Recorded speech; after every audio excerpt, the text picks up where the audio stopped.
Hi, I'm Mike McCall. I'm an employment attorney in Dallas and a consultant for VFIS. You may recognize me. Over the past 10 years, I've traveled around the country talking to emergency services organizations about a very important subject, discrimination and harassment in the workplace. As you probably already know, this is a serious problem for emergency services. In fact, it's a growing problem. That's why I'm here and why I travel so much and talk to so many groups. Armed with the information I'm about to share with you, you may significantly reduce the likelihood of your standing before a judge defending your organization against a discrimination or harassment claim. What we've done is put together segments from a real workshop I gave to several fire and EMS companies on Long Island, New York. This workshop is divided into 3 parts. The first covers the relevancy of discrimination and harassment. The second is a segment on your responsibilities as an employer, and a final segment on identifying and reducing tensions in a hostile work environment. Here are a few key things to keep in mind as you watch this presentation. There is no one complete legal list of what constitutes unlawful discrimination and harassment. That would be too easy. Unfortunately, there is a real gray area between what is considered acceptable or unacceptable behaviors. It all depends on individual perception. So it's like trying to hit a moving target. Because that target is always moving, there will always be a need for people like me to help organizations understand what they're up against. I hope you'll watch this training program with an open mind. You may be surprised by what you learn. You may have to reconsider what you previously thought was acceptable behavior. At the very least, you'll have a new awareness of what constitutes a hostile work environment in the eyes of the legal system. What I tell supervisors and administrators all the time is that you have 2 primary responsibilities in this context. The first is education. You need to educate your employees or volunteers about discrimination and harassment issues. The second thing, if someone brings you a discrimination or harassment complaint, act on it. It's your job and it's the law. When you're ready, choose a topic from the main menu. Thanks for watching.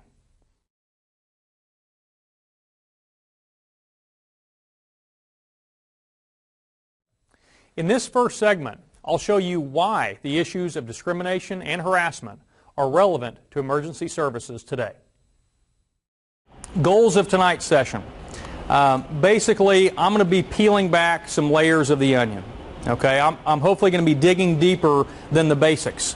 I know a lot of you have gone through some training sessions in the past where you've gotten some of the basics. You know, what is harassment, what is discrimination. I'm going to really try to walk that fine line of the gray area, which is discrimination and harassment law. Things aren't black and white. Things aren't concrete and clear oftentimes, and I'm going to try to add some clarity to that.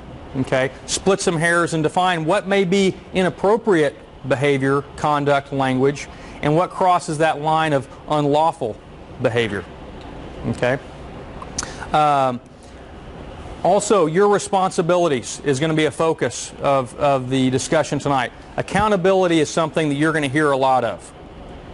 Accountability on the part of the organizations represented. What legal duties do you have as organizations to protect volunteers, protect employees? Also, the responsibilities on those of us that may say stupid things, inappropriate things. I need to be responsible and accountable. That way I know I'm not crossing the line. Give me the law today, what the rules of the game are. That way I know I'm not offending somebody. Okay? And lastly, accountability is going to come into play for employees and volunteers because there are responsibilities legally to step forward and get something done. If it's happening, you have legal responsibilities to let someone know within your organization. That way the behavior can stop. That's the ultimate goal. And we'll talk about the various responsibilities that fall on everybody involved. Okay? One thing you will not hear from me today, and on the slide here we talk about don't shoot the messenger. I am not going to preach about treating your co-workers the right way, that sort of thing. I'm certainly not going to sterilize your work environments. That's not my intent in this discussion today. What I'm going to attempt to do is just, again, clarify for you what the rules are, if you will. Okay? It's a very confusing time. When we talk about harassment and discrimination, we're not living in the Leave It to Beaver generation, right? You turn on network television and you don't have Leave It to Beaver on. You have Desperate Housewives, right? Who's seen Desperate Housewives? Desperate Housewives, you have married people having sexual relations with their lawn boy. That's one of the big themes of that television show, and it's on ABC on Sunday night. You know, so after church you can come home and watch Desperate Housewives. Nice, clean family fun. So we're going to try to clarify, well, how do we rectify the fact that we can see these different programs on ABC, NBC, CBS, but it also seems, on the other hand, we're living in the most politically correct-driven society we've ever lived in. So how do we balance this? Okay? I don't make the laws. I'm not a lawmaker. I'm not a judge. I know that there are a lot of strong emotions maybe in the audience tonight as far as, hey, Mike, I feel like we've gone too far with this. Okay? I feel like we're getting a little too politically correct today. I have to watch my P's and Q's so much it's taken the fun out of work. You know, I'm too scared to even talk to my female coworkers. I'm too scared to make a joke. Some people in the audience tonight might feel like we haven't gone far enough. Part of why we maybe haven't gone far enough is that in the last 2 days, just going through the USA Today, seems like every day there's a different article about a different harassment situation, discrimination situation. Today, a CEO of a General Electric's subsidiary filed a lawsuit for racial discrimination against GE. Part of the allegation was he was on a golf course with a bunch of coworkers, a company golf outing. And according to the USA Today, a black employee was told during the golf outing that people might wonder if he was a caddy. Okay? People say stupid things. There is bias out there still today. Also, in USA Today, talking about the president of Harvard University, one of the most prestigious educational institutions in the United States, talking about why more women aren't in math and science professions, why we don't have more professors at our colleges and universities in math and science who are females. Why is that the case? So he was talking to a group of men and women at a conference. It was an economics conference. And he says, you know, one of the theories behind why there aren't more women in these professions is that there isn't the aptitude there. Women just don't have the aptitude for math and science. Didn't go over very well. Okay? In the newspaper today, it's reported that Harvard University, because of the Harvard president's comments, is now allocating $50 million over the next 10 years to funnel money towards diversity programs. Okay? I'm not saying that what he said was unlawful, but it sure did stir up the pot, didn't it? And this is one of the smartest guys around. So it's definitely a very volatile area, and that's why we're here, and I appreciate your attendance. And we'll try to define a little bit what that gray area is. I'll ask you, this is where the interaction starts. Why do we have so many harassment and discrimination lawsuits today?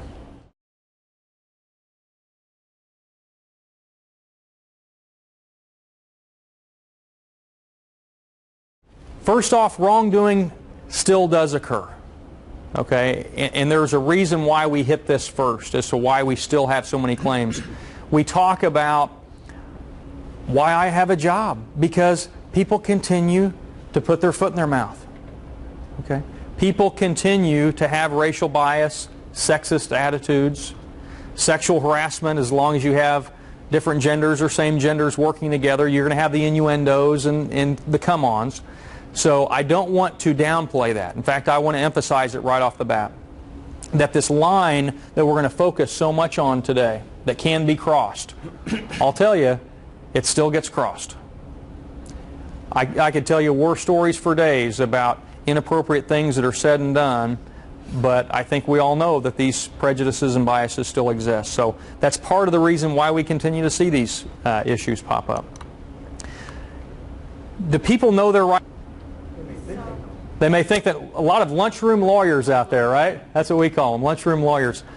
A lot of people actually do. We live in the information age, right? Before the internet, it was maybe difficult to get your hands on some of the legal information that only lawyers had access to. Well, now we can all be lunchroom lawyers. Okay? It's not a bad thing that people know their rights. That's a good thing. Sometimes employees and volunteers, in my opinion, get the wrong message. And I'll give you an example. I was doing some training with an organization not long ago where I asked them, tell me about the training you've done in years past in harassment and discrimination prevention. And they said, well, last year we had a trainer come in from the Equal Employment Opportunity Commission. And they came in and did a pretty good job, gave an hour or two presentation. I said, hey, can I see the handouts that you got from last year? Sure, here it is. And I'm looking through the written material that went along with the training. And it said, okay, this is what harassment is, this is what it isn't. If it happens to you, this is what you need to do about it. If it happens to you, you need to document it, is what it said, and keep track of who saw things and who heard things. And then it said, bottom line, what you need to do is contact us, your local Equal Employment Opportunity Commission office. Never did it say, you know, you might want to let somebody within your own organization know about it. Never report it through your chain of command. Get it resolved in-house. Common sense. If it happens, let's get it stopped. Okay? It's this particular handout and this particular training was encouraging people to go outside the organization and not get it resolved necessarily right then using common sense, which it could have been perhaps worked out. Let's spin it outside the organization and really create maybe a mountain out of a molehill. So sometimes information directed the wrong way isn't necessarily good for everybody involved, because a lot of times these issues can resolve themselves with common sense. If I'm offending you, if someone brings that information to me, I'm not going to continue to cross that line. That's the hope, right? Now, if it doesn't stop, that's why you have other safe avenues of internal complaint. That's why you have the ability to do investigations. That's why third-party investigators can be brought in to resolve issues, bring neutrality to the investigation. So it is a good thing that people know their rights, absolutely. Increased legal standards. We talked about this.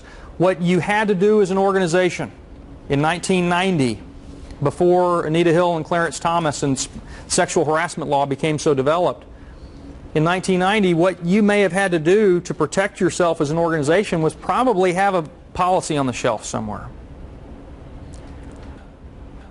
That isn't the best risk management you can provide your organization today. That's why California is passing laws that say you've got to do the training. It's mandatory. It's not even a question anymore. Okay? So more is being asked of us as organizations to keep these issues in front of our members, to encourage reporting, to prepare ourselves to investigate and resolve the incidents. Know your local resources to bring in third-party investigators if necessary. Okay, so it's an ever-evolving, ever-changing area of law. Attorney advertising. Obviously one reason we have more complaints out there. Perception of monetary awards and media coverage.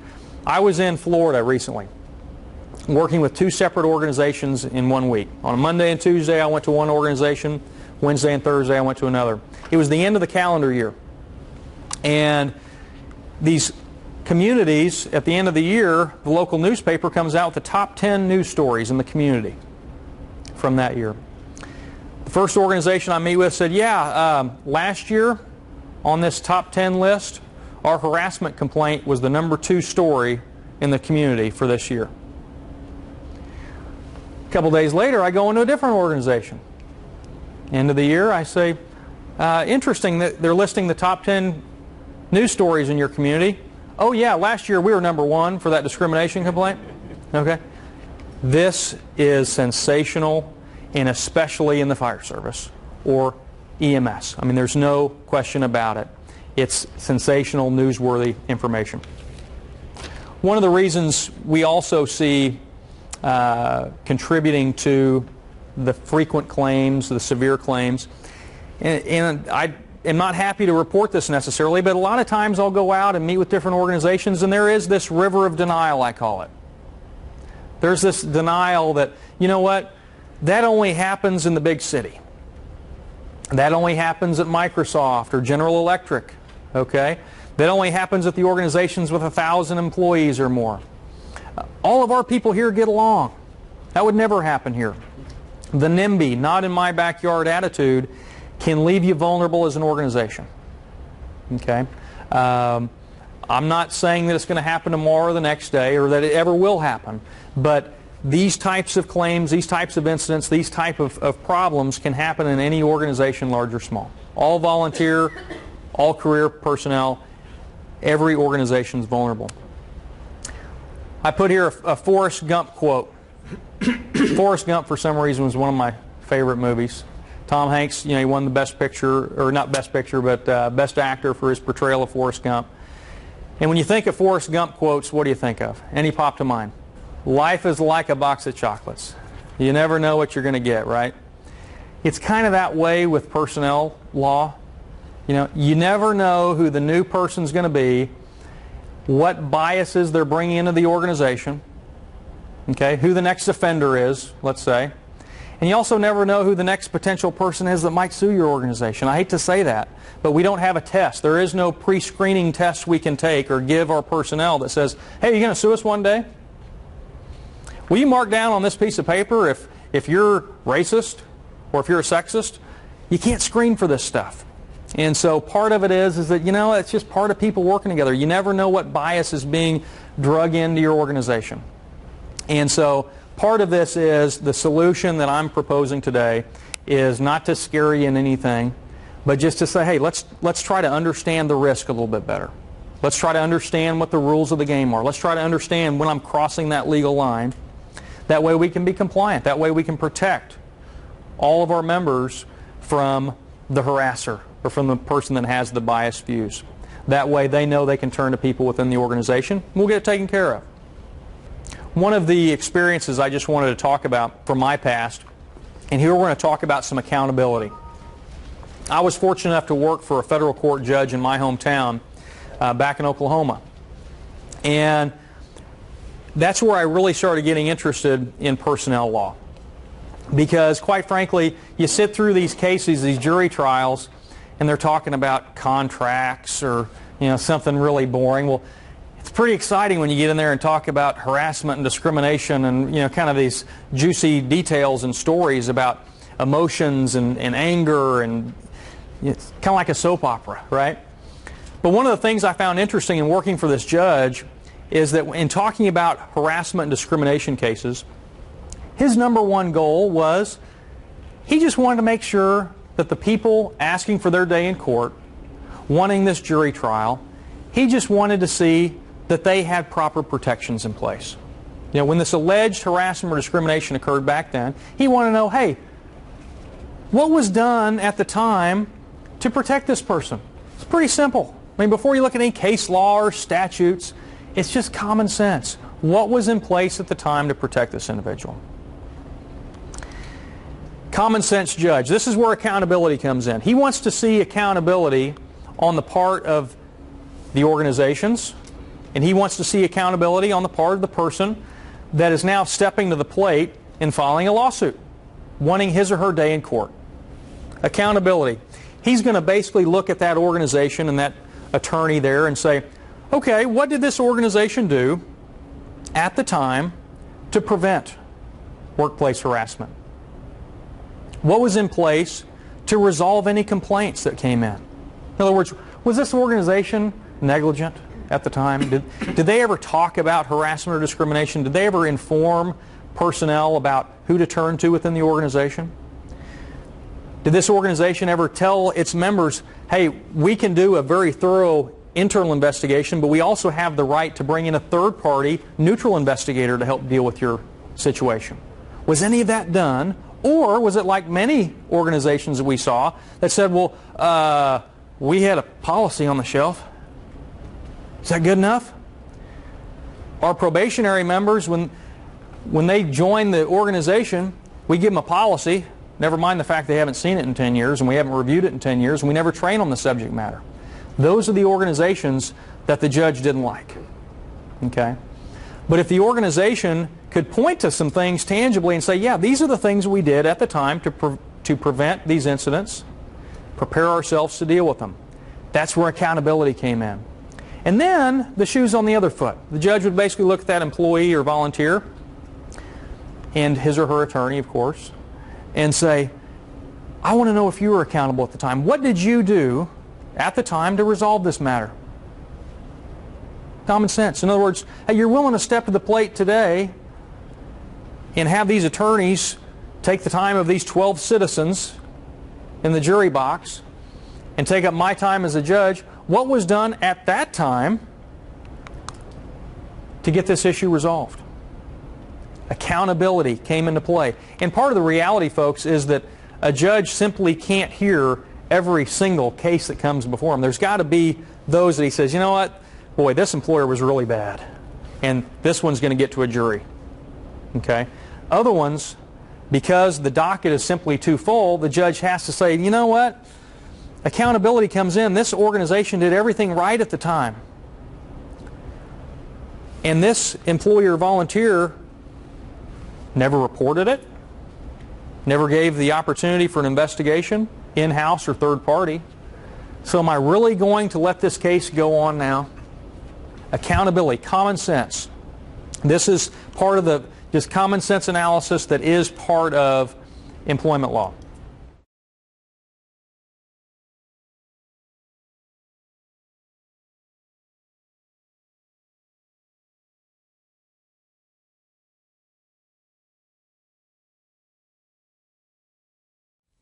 As a supervisor or administrator for a fire or ambulance company, you're viewed as the agent of the organization. In that role, you have a lot of responsibilities, including make sure everyone, volunteers and paid staff, understands that there are acceptable and unacceptable behaviors in the workplace. I'll tell you more about your duties as an agent in this segment. So, first one. Emergency services organizations are held to a high standard for preventing and promptly responding to workplace harassment and discrimination. True or false? Softball question, right?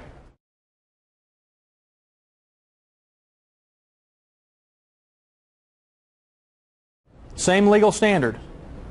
But socially, it might be a little different. The organizations in Florida I referred to, their harassment cases that were the #1 and #2 news stories in their community, if you put that same set of facts, put that down at XYZ Inc. down the street, manufacturing plant, do you think that case is going to make the local press? Probably not like the emergency services organization. And that's the point of this question, is that while you're not held to any different legal standard, the fact of the matter is that society, the judges, the juries, the investigators expect the most out of the emergency services members. Okay? What is said within these walls, you have a high expectation from the public. And I get this a lot. One of our recent training sessions we did. You know what, if you can't handle that kind of talk or that kind of behavior or that television program on television, or that television program we've got on here in the firehouse, if you can't handle that, you shouldn't be a member of our district. If you can't handle it, I mean, that's just the way things are here. You know, this isn't the stuffy bank down the street, right? There's an expectation that maybe you're an all-volunteer organization and you really want to keep all volunteers, and I'm not going to tell these guys or these ladies what they can or can't say. It's just part of being in emergency services. We kind of talk our own way and say things the way we want to say them. We went through a training exercise recently with a group of fire chiefs, a state fire chiefs conference. And we had maybe 100 fire chiefs in the room. And we took the fire chiefs through an exercise. We gave them 10 questions. And the title of the questionnaire was Unlawful Harassment. You be the judge. Gave them 10 scenarios and said, if this happened in your organization, do you think it's crossing the line? Or do you think it's not that big a deal? And there were questions like, television's on. Jerry Springer is on. The Jerry Springer show, which bleeps out every other word and people are fighting, and the subject matter is, transvestite this, and you're sleeping with your stepdad, and just crazy things, right? Pretty inappropriate, pretty sensational information. And we asked the fire chiefs, you be the judge, if this was on in your organization and everyone's sitting around watching this subject matter, you think that's crossing the line? What do you think this group of fire chiefs said about that? Crossing the line, not crossing the line? See a lot of head shaking. Nah, not that big a deal. Hey, it's not on Skinamax. It's not a porno movie, right? How bad could it be? Well, it was interesting because we didn't really have any expectation as far as what they would say. Thumbs up, it's okay. Thumbs down, inappropriate. Of the 10 questions we gave them, about 50% of the chiefs said, yeah, not that big a deal. We can't be hypersensitive. All right. The other 50% said, not in my place of business. I'm not going to allow this kind of talk. And we had 10 different examples, so it wasn't just limited to Jerry Springer with certain language, certain examples. But it was a pretty even split right down the middle. Some tried to run a little more conservative organization. Others said, hey, we can't be hypersensitive. What was interesting is we took that same list of 10 questions to those outside of the emergency services arena. And here we have managers and supervisors and just employees, and said, hey, you be the judge. Same 10 examples. Would this fly in your organization? What do you think they all said on all 10? No way under the sun. Okay? No way. If Jerry Springer was on in our lunchroom and our CEO walked in, or our human resources director walked in, and they're talking about transvestite this and dad sleeping with mom's sister and all these things, they'd turn that off. It's inappropriate. Certain language, those examples, inappropriate. 100% unacceptable. The only reason I'm saying that, again, isn't to attempt to sterilize any of the environments here. It's just to prove a point that the judge probably doesn't have Jerry Springer on in his office during lunch, right? The jurors aren't going to say, well, that's okay in the emergency services arena, but it won't fly in our organizations. You're given some discretion. There is the reality that, hey, there needs to be some camaraderie here. This isn't the bank. It isn't the stuffy environment. But at the same time, there is a line that can be crossed.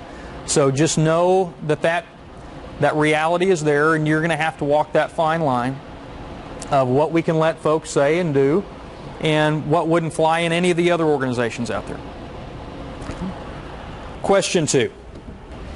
Any of the organizations here can be sued and held civilly liable for alleged harassment or discrimination that was never reported during a former employee or volunteer's working relationship.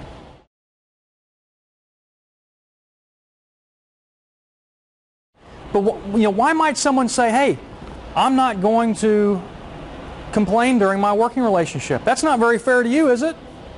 They'd have to prove their case. They'd have to prove why they didn't feel comfortable reporting, right? And fear is part of it. Tell me more about the fear. Why might someone be fearful of reporting?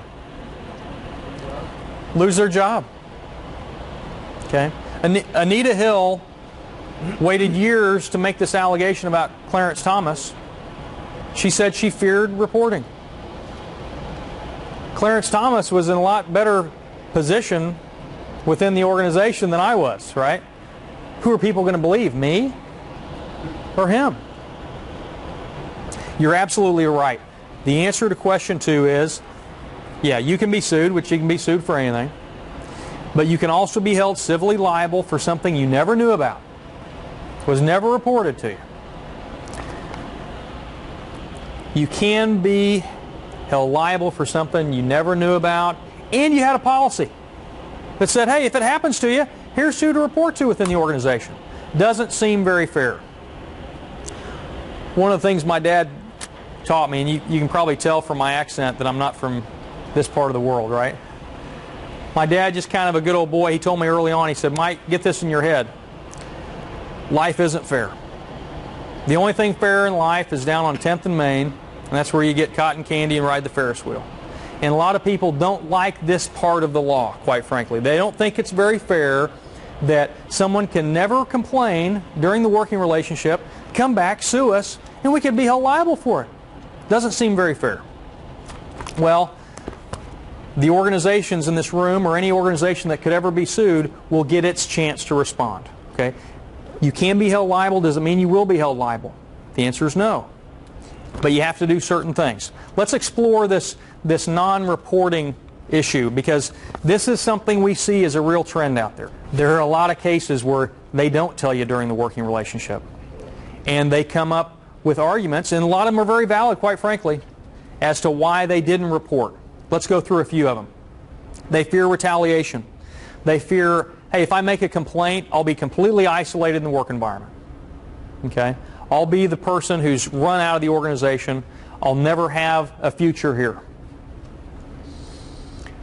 Being ignored. You know what? Someone complained about something similar last year. Nothing was ever done about it, so why should I have complained? I had no other choice but to quit and get an attorney. The last issue here, unclear reporting and investigation procedures. This is something we see a lot of, where someone says, you know what, I wasn't really sure who to report to because that policy on harassment and discrimination, that was given to me 10 years ago, so I'm not really sure who to turn to. But even in situations where they say, hey, I knew who to turn to, they say, I don't trust an internal investigation. I knew exactly who to report to, but the people who were in charge of conducting the investigation, they're not experts on harassment investigations or discrimination investigations. Why should I complain to them? Or, yeah, I knew who to complain to, but they never really liked me, so they, of course, wouldn't believe me. Well, one of the things we see here is that there is that option, besides the internal investigation, neutral third-party investigators. That needs to be communicated to help overcome these fears. That way, if they don't trust any internal investigation done, we can bring in a third-party investigator. Seems like common sense. Seems like someone that can get to the bottom of it. If I'm a commissioner of an organization, if I'm a chief, if I'm a CEO, I want to know if it's going on. That way it can get stopped. And that's going to help me as a leader of an organization. Is I don't want this to continue. I don't want this to happen to anybody else. So I'll bring in a third-party investigator and find out if there's any truth to it. I don't want this going on in my organization. Who chooses the third party? Good question. The answer is the ones paying the bill. I mean, the leaders of the organization essentially make the final decision, but can the complainant have a voice in who the person is? Okay, let's say it's a female complaining about sexual harassment. She might very well say, you know what, I'd like to know who's going to be conducting this third-party investigation, and I might prefer a female be the investigator. I highly recommend input from both sides of that.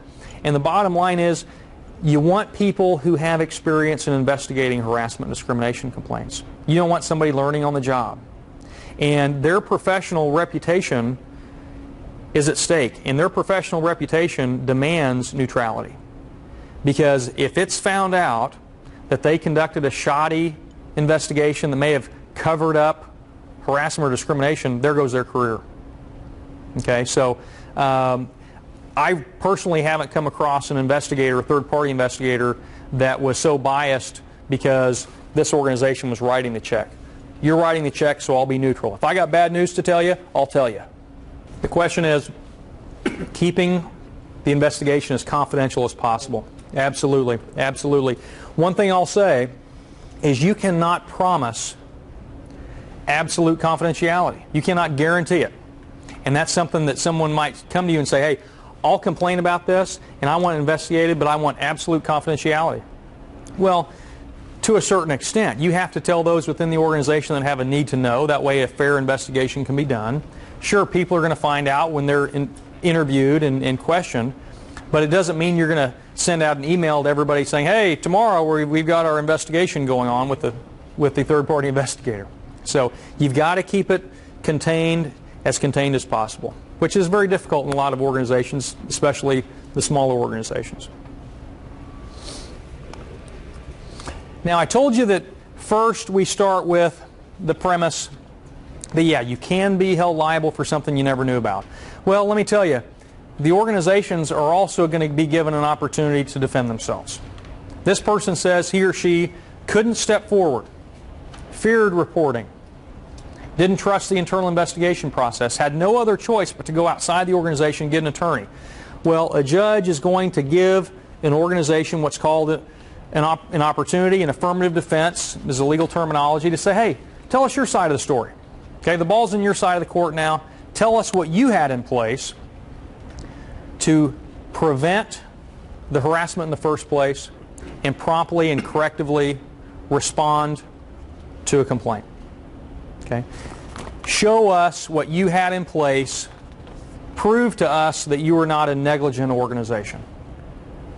Basic question. What's been done in the last 12 months that you can point to that says, yeah, we have a strict policy prohibiting harassment and discrimination? In the last 12 months, I can point to training. I can point to disseminating a policy. We may have updated our policy. Okay. We train our supervisors. We get people prepared on how to investigate matters. It has to be something tangible. The more you can point to meet your affirmative defense shows that, hey, the person who failed to complain, we were prepared over here. We kept that policy in front of that individual. We wanted to know, that way we could stop the harassment. That's the responsibility that the judge is going to say, organization, did you meet your responsibility here? And I can tell you that those organizations that say, well, we have an open door policy and we have a policy on the shelf, is that good enough? Maybe not. Probably not.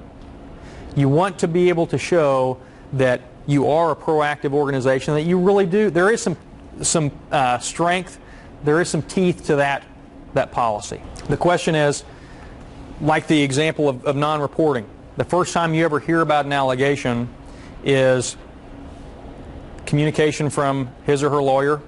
Okay? So in other words, they're demanding something. They're not really giving you an opportunity maybe to investigate. Maybe the person has already quit or was terminated. Is that your question? Okay. They're no longer within your organization.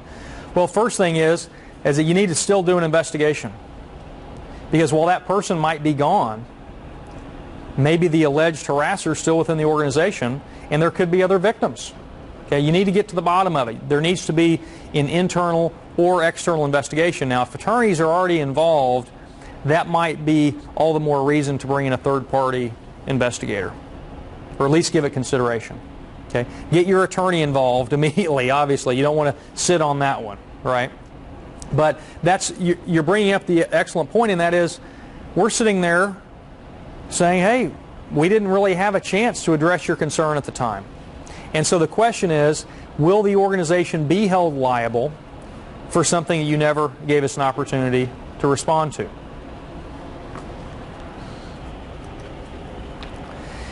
Question 3. Employees or volunteers have a legal responsibility to utilize safe and reasonable internal reporting procedures should they observe or be subjected to workplace wrongdoing, such as harassment or discrimination. What do you think?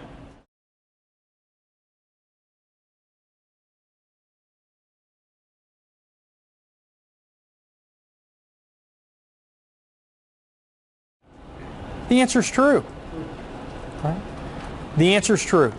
Some of the language we see used here. Accountability on the part of the employer volunteer. The employer volunteer must take advantage of these reasonable preventative or corrective opportunities provided by the organization. So the ball's back on this side of the court for the employer volunteer to say, okay, sounds like this organization had the right things in place to address your complaint. Why didn't you utilize those safe avenues of complaint? Why didn't you give them the opportunity to investigate in-house or third party. So this is where accountability comes in question 3. If there's someone out there being harassed or discriminated against, some of the language we see used is that it's not good enough, again, to have the policy on the shelf sitting there gathering dust. You must encourage reporting. We got this question a couple nights ago. Someone said, you know, Mike, are we stirring up some problems if we train our people on an annual basis?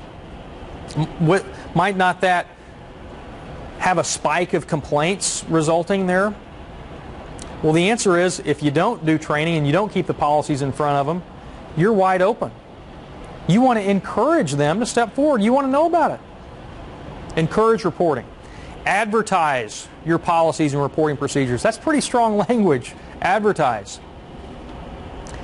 The professional investigation. Be prepared in-house to conduct that investigation, and know your local resources. Talk to your attorney. Hey, if this happens to us tomorrow, do we know who we're going to bring in? Know who those professionals are. Have those conversations ahead of time with your attorney. Make sure you have plans in place, and you can communicate that to your personnel during training. That way they know you're prepared. Number 4, Ryan's co-workers frequently and relentlessly taunt and mock him about growing up in Oklahoma. Pick on myself here. Ryan, a probationary member, and now only referred to as the Okie from Muskogee, feels so isolated that he feels forced to quit. Ryan is being subjected to unlawful workplace discrimination. True or false?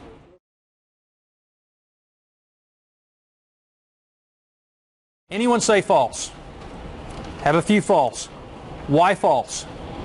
It's not a protected class. It's not a protected class. The reason Ryan is being picked on is that he's an Okie from Muskogee.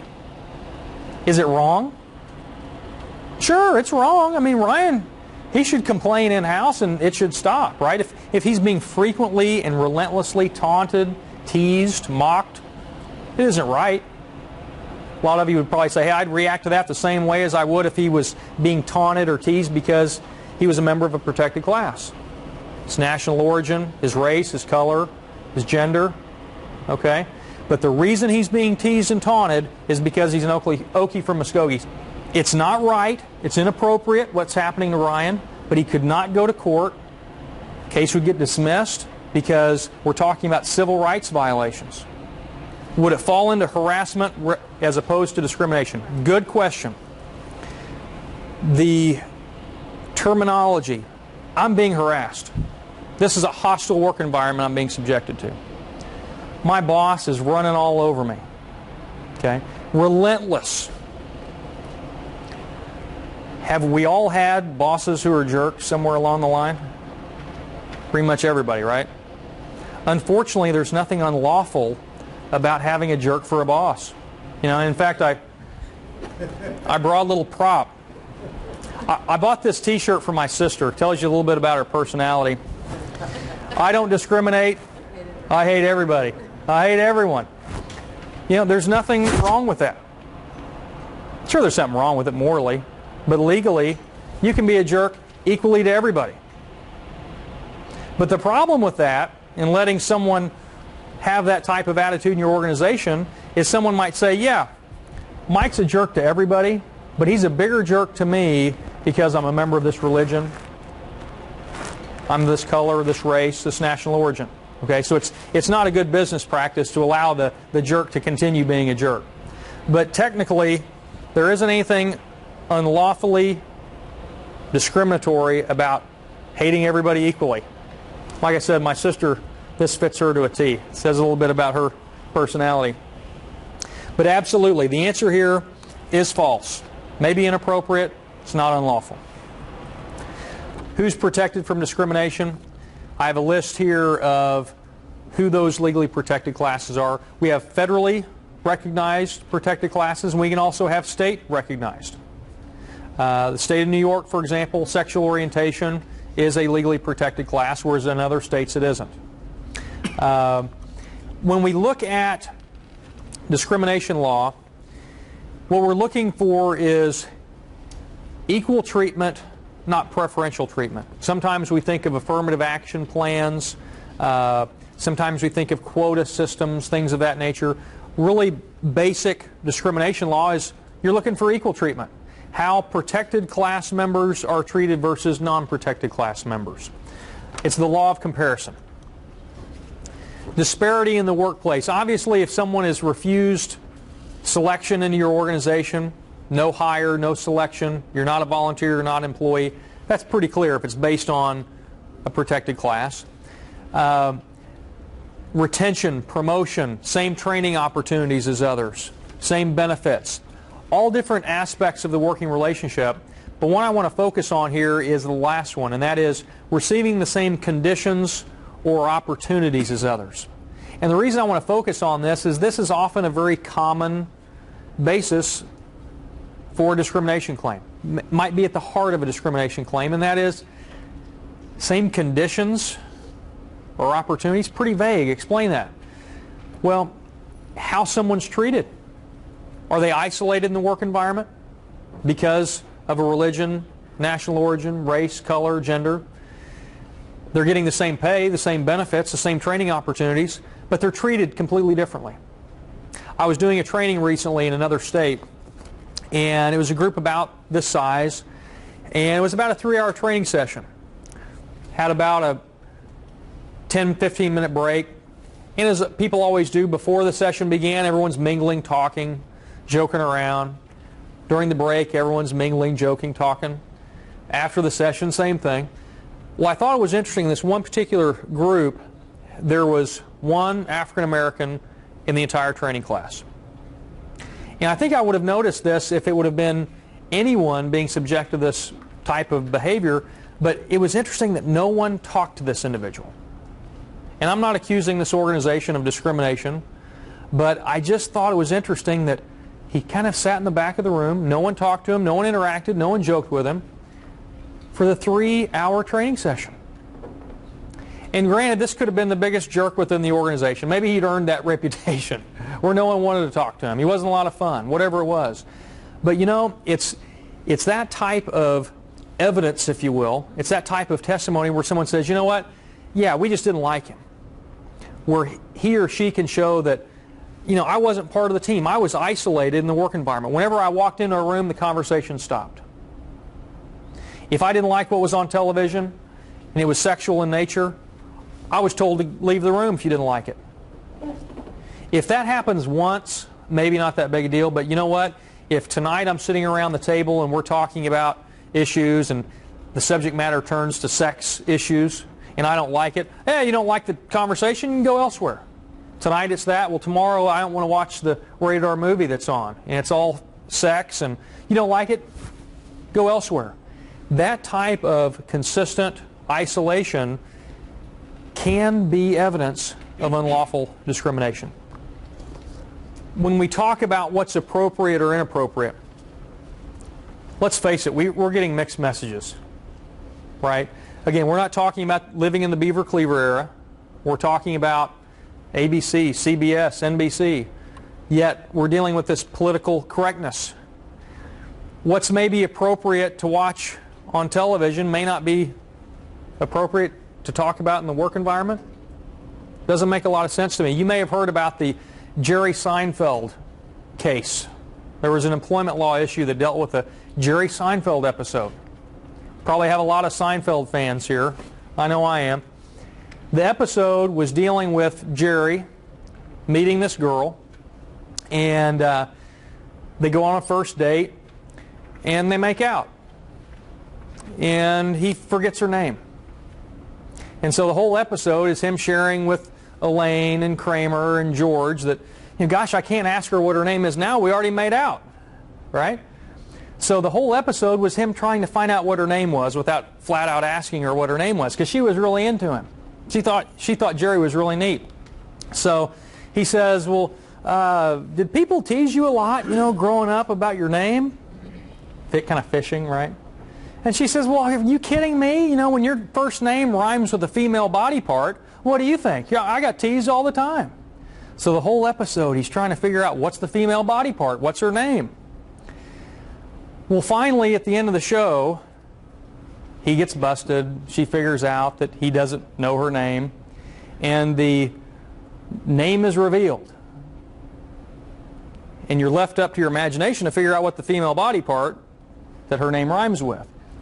But around the water cooler, as was the case with Jerry Seinfeld, everyone loved talking about the Seinfeld-isms or whatever you want to say. And so they're talking about this at the water cooler.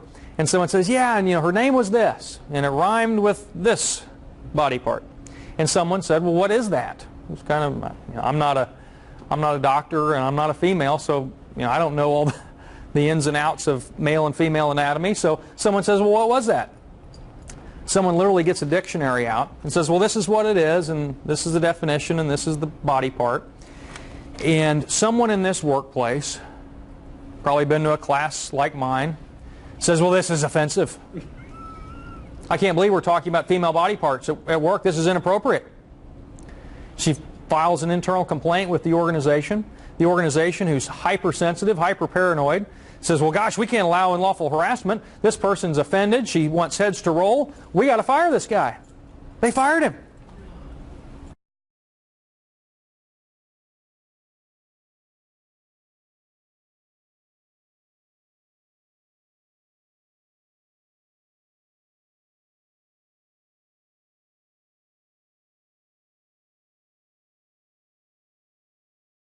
While there is no all-inclusive list of bad behaviors that you can share with your crew, there are boundaries or parameters they should know about.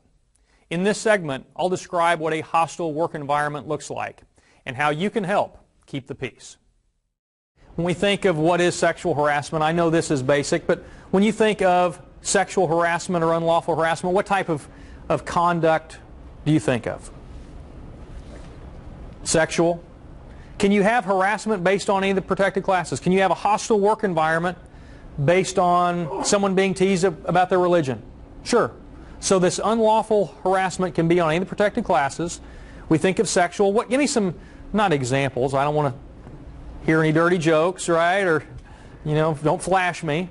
But what do you think of? Proposition. Proposition. Okay. Have relations with me, you'll get the promotion. Touching. Touching, absolutely. Inappropriate touching. We have a resident expert here. This is not a how-to course, right? Not how to harass. What else do we think? Hand gestures. Hand gestures. You don't have to say anything. Leering. We all know what leering is. I was introduced to leering back in my single days. I'm at a bar with some friends, having a few beers. It's very embarrassing. And when you're single, you're knocking down a few with your buddies, and you're kind of checking out the scene. What's going on here? Who's here? What's going on? This one gal and I started kind of catching each other's eye, and I thought, well, that's interesting. She's kind of cute. And one of my friends, I kind of hit him on the elbow and said, hey, I think she might be kind of looking over here at us. I'm not real sure. And sure enough, she hits her friend. A little elbow action. Kind of nods over at me, and her friend violated me by undressing me. She gave me this up and down, leering look. I felt like I had to cover myself up. She looked me up and down, looked at her friend and said, nah. Went on. Very humiliating. I felt subjected to harassment right there, no doubt about it. So it doesn't even have to be verbal, right? We see requests for sexual favors, advances. The most common harassment that we see, quite frankly, isn't the touching. It isn't the request for sexual favors. Most of the time we're talking about innuendos, jokes, comments. Again, the more subjective gray area. That's what we'll focus on mainly tonight. If you're getting groped, you're being harassed. Okay? The question is, what kind of language crosses a line? Case by case, we're going to look at some of that. First thing is, the behavior has to be unwelcome. Seems really simple. But if I'm the worst offender, and you and I are slinging jokes back and forth, and I'm giving it to you and you're giving it to me, I'm sending everyone in this room a signal that it's welcome. Right? But if I clearly reject certain behavior, that's unwelcome. Very clear. None of us are dumb. None of us are going to say, okay, you've told me it's offensive, I'm going to continue to cross that line. Not smart. Most of us aren't going to do that. Tell me I'm offending you. Tell me it's offensive. I'll stop. I'm just a dumb guy. I might say something that's a little inappropriate every now and then. Just tell me. Show me your boundaries. That's the easy part. The more difficult is, what if the person initially accepts the behavior and later rejects it? A little different twist, right? Maybe certain jokes are funny, but now it's offensive. Or maybe those certain jokes weren't so offensive, but boy, that one crossed the line. Do I, as the person being offended, have a responsibility that if it was welcome to a certain extent, but boy, you crossed the line on that one, should I then tell you, hey, you've crossed the line?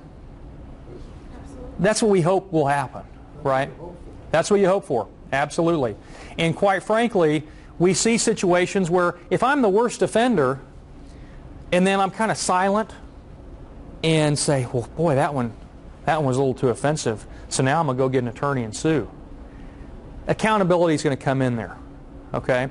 If Madonna the singer, who's posing nude and cussing back and forth and telling jokes, if something crosses a line now, she has some accountability. She needs to tell you, hey, I've had a change of heart. Like Madonna's found Kabbalah or some different spiritual thing. She's changed her life. If that's offensive to her now, initially accepted, later rejected. The last issue here is the real gray area, and this is where sometimes perception isn't always reality. Someone says, I laughed at the jokes. I nodded my head. It looked like I was participating, but you know what? My acceptance was coerced. It was offensive to me the whole time, but because I'm a probationary member, I couldn't speak up. I had to laugh. Maybe I wasn't slinging the jokes back myself, but I didn't make a complaint at the time because, again, I feared reporting, retaliation, all these things, right? So this is something where don't always let perception be reality. If someone's slinging it right back to you, you kind of have a little discretion there. But if someone is just sitting there nodding, laughing, kind of chuckling, they're not rejecting the behavior, but they're not participating in it either, my best advice is don't take that as a go sign. Don't take that as, boy, it's welcome, because he or she wasn't complaining. Because that argument can be made, I had no other choice but to laugh. I had no other choice but to go along. I wanted to be a member of the team. So just be aware of that one. Who can create a hostile work environment? Anybody? I can. I can come in not as a member of your organization and I can offend people. And that person has a right to say, hey, keep this Mike pervert away from me. Right? He comes in, tells dirty jokes, he's offensive. Commissioners, CEOs, chiefs, doesn't matter your position within the organization, you can create that hostile work environment. Common questions. Can women sexually harass men? Yes. Yeah. Some men say, no, that's impossible. Yes. That's impossible. No way. But yeah, it's true. Typically, a woman harassing a man in a sexual context, it's usually a supervisor-subordinate matter. And we've seen that. We've seen it. Can women sexually harass women? Sure. Yes. Can men sexually harass men? Sure. Do you think a man trying to file a claim saying, well, these guys or these ladies were telling me sexual jokes and I was offended by it, do you think a juror is going to be very empathetic? Really? Probably not. I mean, that's a reality. That's a reality. Typically, men who are claiming unlawful sexual harassment, it has to be man to man, advances, female to male, or male to male subordinate supervisor or subordinate employee. Okay. Supervisor subordinate, pardon me. So that's typically what we're looking at there. The hostile work environment, verbal or physical conduct of a sexual, racial, religious nature, unreasonably interfering with the work performance. That's pretty strong language. We're starting to see the difference between inappropriate and unlawful. If certain behavior, if certain words unreasonably interfere with your ability to do your job, that's a fairly, that's not, it's kind of bothering me a little bit. Yeah, it's a little offensive. Unreasonably interfering with your ability to do your job. But the question is, reasonable people have to look at evidence like, well, did performance drop? Did the person quit? Did they have a change in behavior? Were they acting irrationally? Typically with these cases that go to court, there is an emotional distress element to the harassment and discrimination claim. So typically there's that fact that, you know what, I couldn't step foot in this working environment anymore because I was so harassed every time I came in there. I was so isolated, I couldn't set foot back in there. It was very traumatizing. Those are the type of expert witnesses you get in these cases, are psychologists saying, this is why this person had to leave. Very traumatic. But again, that's separating unlawful versus maybe inappropriate, unreasonably interfering with the ability to do your job. Any example you're thinking about of sexual harassment, religious harassment, racial harassment, jokes, touching, comments, innuendos, whatever examples you want to look at, we're going to go through some criteria to try to distinguish what crosses that line into unlawful hostile work environment harassment. We have 4 prongs to a test that we're going to look at. Okay? First thing is, whatever actions we're talking about, whatever behaviors, the actions must be either severe or pervasive. What does that mean?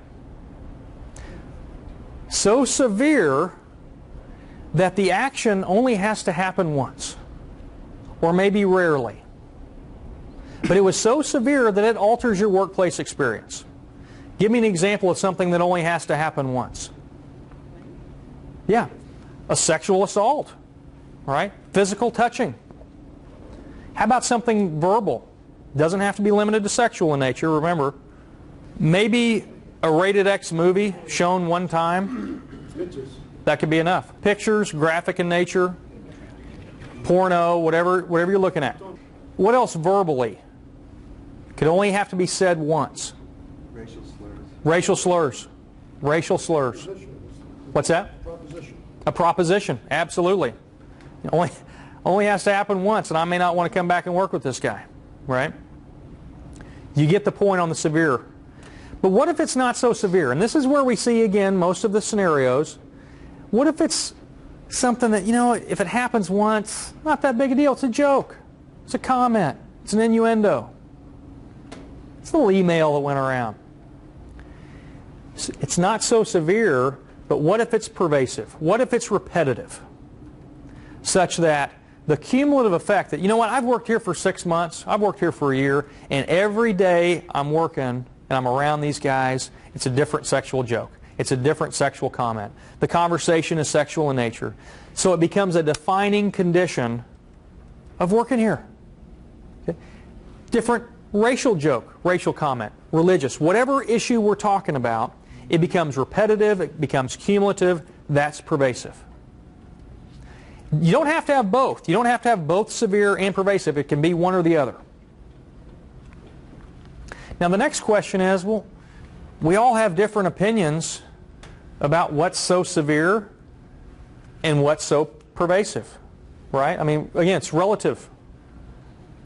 If you say one sexual comment to me, I might be pretty sensitive about it.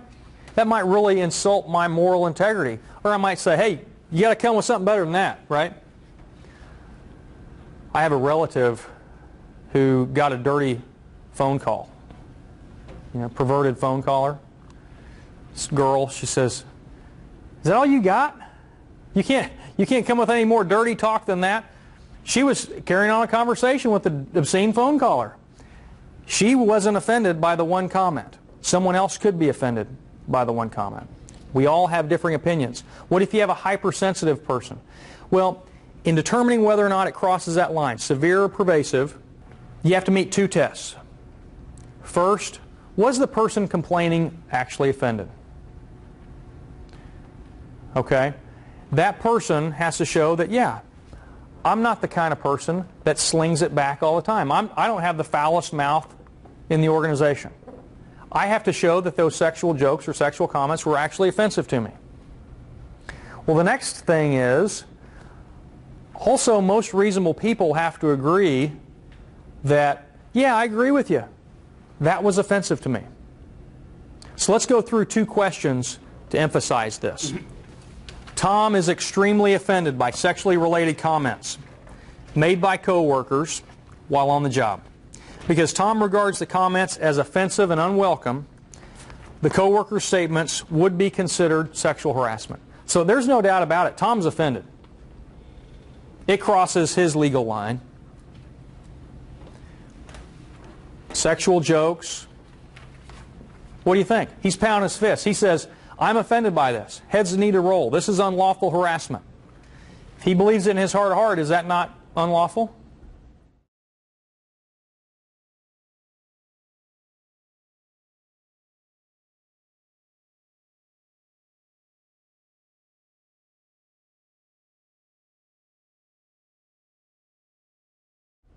What do you think?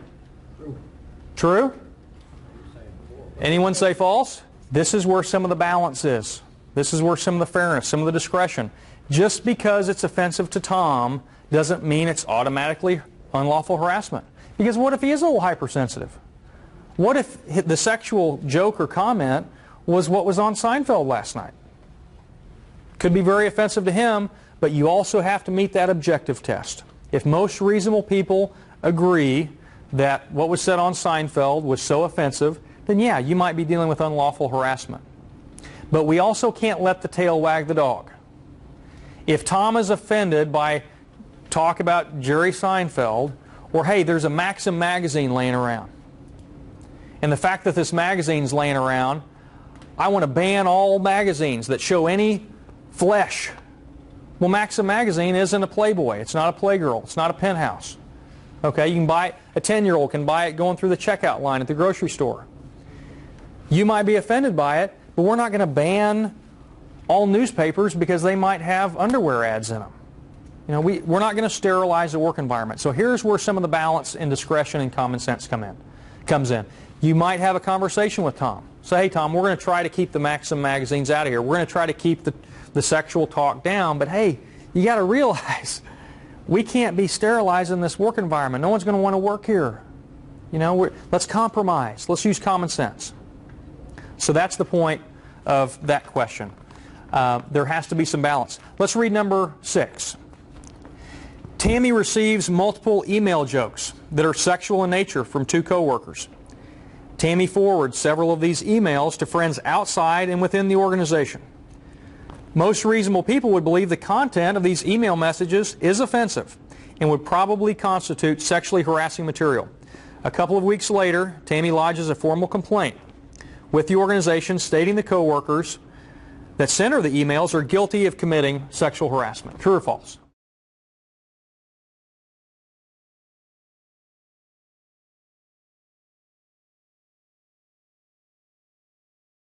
Is she meeting the subjective test? Is she able to show that even though most reasonable people, let's say the email had a porn picture on it, most reasonable people would be offended by it, but if she is the worst offender, if she's passing the emails around, if she's the one telling dirty jokes, she's not meeting the subjective test. She's not going to be able to show that she was personally offended by it. And this is where accountability comes in as well. If you're the worst offender, you've got to be accountable for your past action too. This is why we call the subjective test the Madonna the Singer defense. Something that might offend everybody in this room, Madonna the Singer might have a hard time proving she was offended by certain sexual jokes or comments. That's just part of the deal. Part of the balance. Okay? The worst offender can't be making complaints and expect it to be successful. And the person who's a little hypersensitive can't expect heads to roll for complaining about Jerry Seinfeld.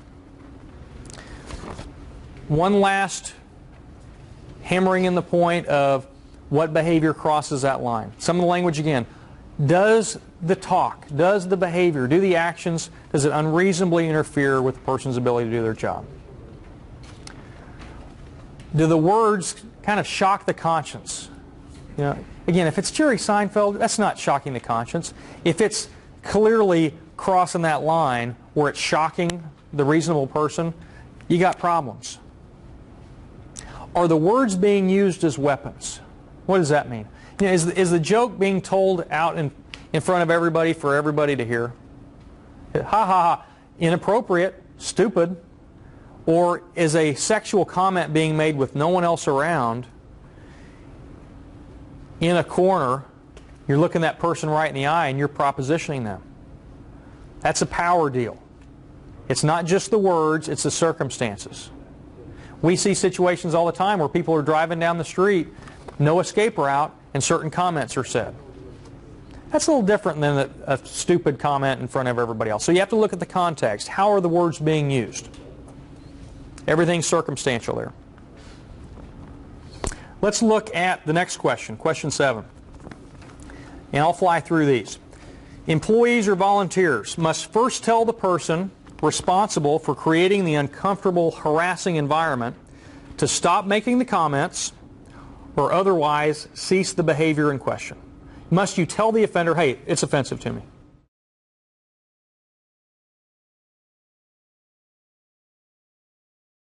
There's a difference between what you should do and what you are legally required to do. Okay? And this is a problem. Good faith, common sense, someone might come to you and say, hey, he's offending me. Hey, go work it out with him first. And then come talk to me. Seems like a reasonable resolution, right?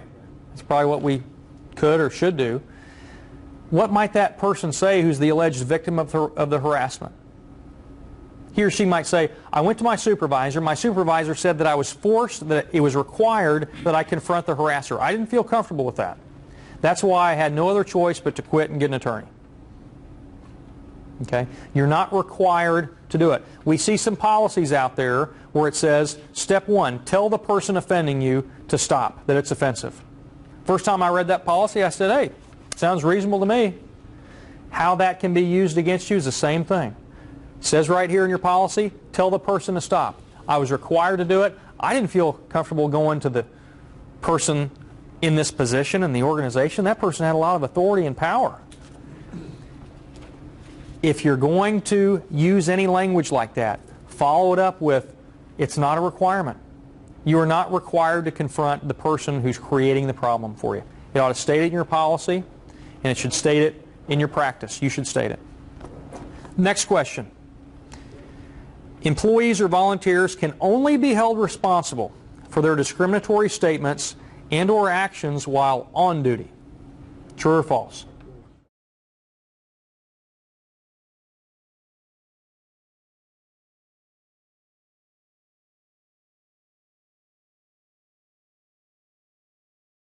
You may be at the bar and you may throw some racial slurs out there. You might make some sexual advances, and yeah, technically it's off duty, but do you think a juror is going to believe that those same feelings and statements weren't just brought right back into the work environment the next day?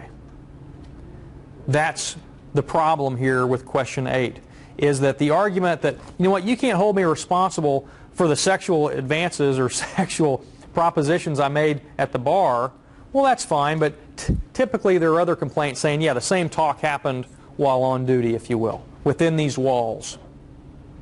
So to not separate out, I can say whatever I want when I'm outside these walls. Typically, and the point of this question is that, yeah, it's pretty obvious if you're on the job, if you're within the walls, that your no tolerance policy for harassment and discrimination occurs. But just be aware that oftentimes this unlawful behavior, words, is going to probably spill back into the work environment. Not many people are going to buy the argument that you can't hold us responsible for what happened off duty. I'll tell you a real quick war story on this. Had an organization, and I won't name even the state that they're in, where you had a female member who said, hey, I'm being harassed, some inappropriate comments, innuendos, by a fellow member. They did an investigation, find out, yeah, he said these things. So what they decided was, hey, we're going to punish this guy. We're going to suspend him for a relatively short period of time. Well, other members of the organization didn't like this result. Thought it was unfair. Thought the suspension was unfair. So what they did is they organized a party off duty, off the clock, not within the walls here, at someone's house. Barbecue, get together, families invited. We'll cook burgers, pool, sunny day. Well, the person who was subjected to the harassment, I think her invitation got lost in the mail. She wasn't included on the invitation list. And so all these other members of the organization got together, and this get-together became known as the suspension party later. And the reason they got together was that they were going to pass the hat and say, you know what, this person got hurt financially by the suspension. He's married, has a couple kids. So we're all going to throw a few bucks in the hat and give it to him as part of our showing that we thought he got a raw deal and we didn't think it deserved that suspension. Well, this suspension party, talk about confidentiality, the word got out. How do you think the original victim of harassment felt about her invitation getting lost in the mail, pardon me, and the fact that they had a suspension party? How did she feel? She felt like, boy, the troops have spoken loudly. It's clear what the culture is within this work environment. Do you think I want to go back in that work environment where everybody threw their money in a hat? Do you know this guy made more money by passing the hat around, substantially more money, than he would have if he would have worked during that suspension period? Okay? Well, she didn't want to go back to work with these guys. She wanted to quit.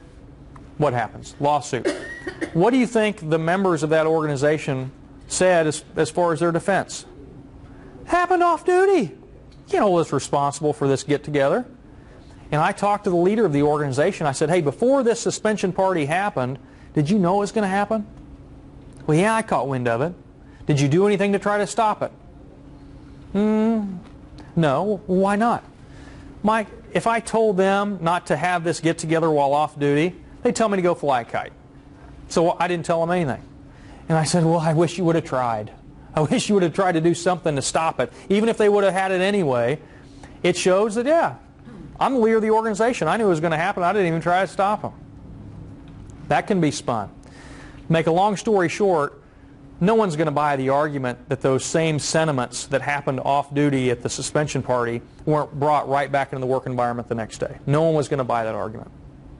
So an extreme example of off-duty conduct. If an employee or volunteer requests that his or her supervisor keep a report of workplace wrongdoing confidential, many courts recognize the legal obligation placed on the supervisor to keep that information confidential. Otherwise, the constitutionally protected personal privacy rights are compromised by the supervisor-subordinate breach of confidentiality.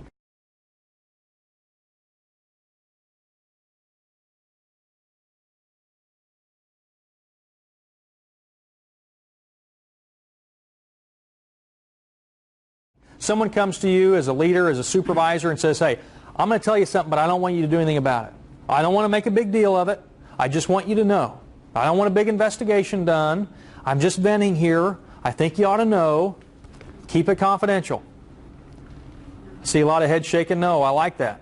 Absolutely. I mean, you're looking at a supervisor who's been given this authority, who acts as an agent on behalf of the organization. Once you're on knowledge, once you're put on knowledge, on notice, you got to do something. You have to respectfully say, hey, I have this information now. I've got to follow up with it. I can't hang on to this. Because what we've seen happen too many times is the supervisor that says, okay, you know, we're friends and I'll keep it quiet. What happens if that person comes back and sues and said, well, I told Supervisor Mike on this date that this was happening and he did nothing about it. And you say, well, you told me to keep it confidential. I didn't tell you to keep it confidential. What are you talking about? I told you. You just blew me off. You brushed it under the rug. The point is, once on notice, you have a responsibility to act. Absolutely. Question 10. Fred is offended by two of his co-workers' jokes and comments about African Americans. Fred is a white male. Therefore, he has no legal standing for a discrimination complaint. True or false?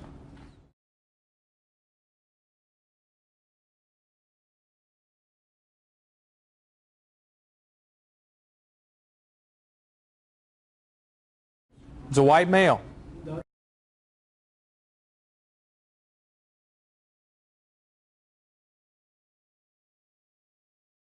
He's a white male. How could he have legal standing? Fred is not an African American. He could be married to an African American. He could have children who are adopted, mixed race, whatever it is. Absolutely. Now, if he doesn't have a close relational tie, okay, he may be very well offended, and he may still make an internal complaint to make sure that this kind of talk stops, but he wouldn't have legal standing if he didn't have that family relation tie. False allegations of harassment or discrimination can result in discipline up to and including termination for the person making the complaint. What if I had a good faith belief that, you know what, I really was harassed, but it turns out that, you know what, it doesn't cross that legal line. Maybe you were just offended. Maybe you were insulted by it. If I in good faith thought that it was a valid complaint, can I be disciplined for that? No. But if I intentionally filed a complaint that was false, that's a different story. If it was a malicious complaint, knowingly false, then yes, I can be disciplined for trying to go after somebody with a false complaint. And typically, if I'm going after somebody, you know how people are. I've typically told somebody else, yeah, I'm going after him and I'm going to make up a false allegation. So a good faith allegation of harassment or discrimination, you're safe from being retaliated against. Okay? If you had a misunderstanding about what behavior did cross the line, but knowingly false or malicious, that's a different story. I really appreciate everybody sticking with me for 2 hours, and I'm happy to stick up here and answer any individual questions, but I appreciate your participation very much. So thank you very much. Thank you. You bet.